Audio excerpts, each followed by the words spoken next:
आज मी होती अतिशय जास्तच प्रमाणामध्ये लेट. आणि लेट असण्यास कारणास मला इथं कंपनीत कुत्रंसुद्धा नव्हतं आणि जे जण होते ते काहीच कामाचे नव्हते. मग मला भेटली एक बस 8:23 आणि 8:30चा माझा क्लास होता. आजही झाली मी लेट. याच्यात काही नवीन गोष्ट नाही म्हणा.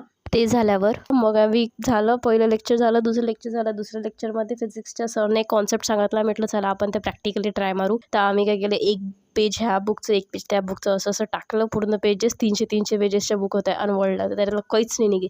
एवढा फोर्स लावला तरी काही निघालं नाही. म्हणजे हा कॉन्सेप्ट काम पडला. वाव. ही झाली क्लासमधली गोष्ट. मग घरी आल्यावर आहे की नाही, माझा आज योगा शेतात जायचा, बट नाही गेली मी.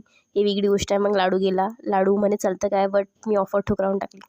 आता आपापली मजबुरी असते ना. ते जर पण जाऊ दे, मी गेली तर नाही, बट मला शेतातून एक पार्सल माझ्याजवळ, ते म्हणजे लौकी. पहा आमच्या शेतातली एवढी बड्डी लौकी आहे, पूर्ण हात भरूनची होती. आणि मी तर एवढी मोठी पाहिली नाही आजपर्यंत. तुम्ही पाहिली असेल तर सांगा. And now it's time to take leave. Bye.